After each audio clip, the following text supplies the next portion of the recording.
मरचू जंगल से लकड़ियां काटकर बाजार में बेचने गया, लेकिन उसे लकड़ियों के अच्छे दाम नहीं मिले। इस पर मरचू ने कहा, अरे भैया, इतने कम पैसे? इन पैसों में तो 2 वक्त का खाना भी नहीं मिलेगा। आप मुझे बहुत ही कम पैसे देते हैं। मैं इतनी मेहनत से लकड़ियां काट कर आता हूँ, लेकिन उनके पैसे मुझे बहुत कम मिलते हैं।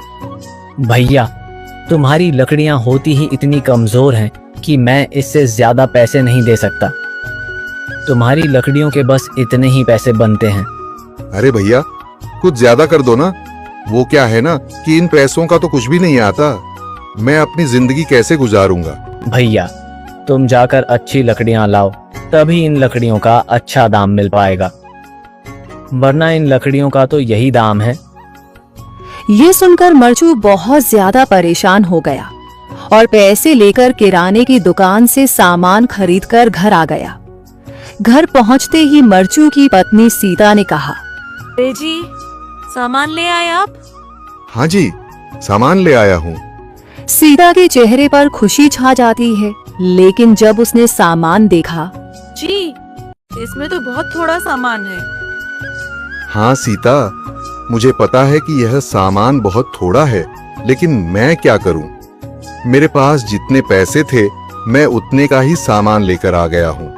इस तरह हमारा गुजारा कैसे हो पाएगा जी? आपको तो पता ही है कि हम कितनी मुश्किलों से गुजारा करते हैं। हाँ, मुझे पता है, लेकिन मैं कर भी क्या सकता हूँ? मेरे पास इतने पैसे ही नहीं कि हम एक अच्छी जिंदगी गुजार सकें। इतनी मेहनत कर रहा हूँ, लेकिन फिर भी मेहनत का फल नहीं मिल रहा। इतनी मेहनत से अच्छी लकड़ी काट कर आता हूँ, लेकिन मुनासिब दाम नहीं मिलता। मैं तो बहुत परेशान हूँ। क्या करूँ? कहाँ जाऊँ? अरे जी, आप परेशान न हो, आप कोई और काम देख लें। मैंने कई बार काम तलाशने की कोशिश की, पर किसी ने भी मुझे काम नहीं दिया।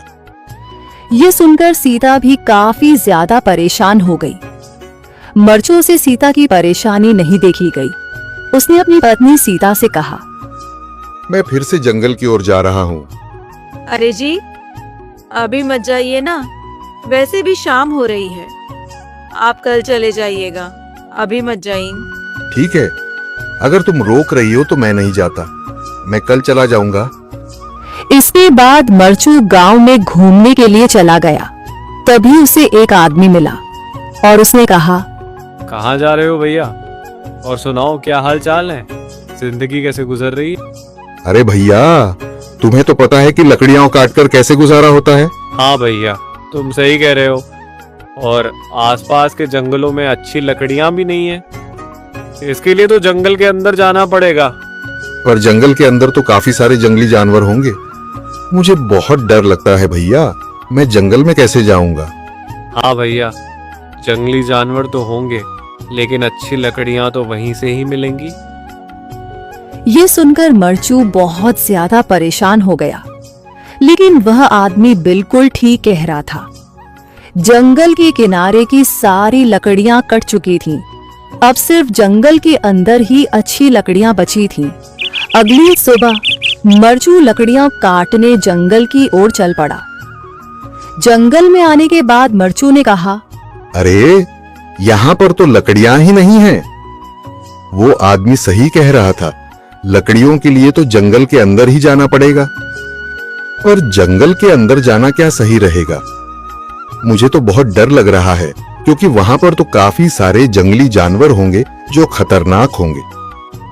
अगर आज मैं जंगल के अंदर नहीं गया तो मैं आज घर पैसे लेकर नहीं जा सकूंगा, और फिर जब पैसे नहीं होंगे तो गुजारा कैसे होगा? मरचू जंगल के बाहर खड़ा सोचता ही रहा और फिर उसने सोचा, अरे, यहाँ पर भी कोई मजबूत पेड़ दिखाई नहीं दे रहा जिससे मैं लकड़ियां काटकर घर ले जा सकूं। लगता है और अंदर जाना पड़ेगा। यही सोचकर मरचू जंगल के अंदर चला गया। अंदर जाने के बाद उसने इधर उधर पेड़ देखे, पर उसे कोई भी अच्छा पेड़ दिखाई नहीं दिया। यह सोचकर मरचू जंगल के और अंदर चला आया।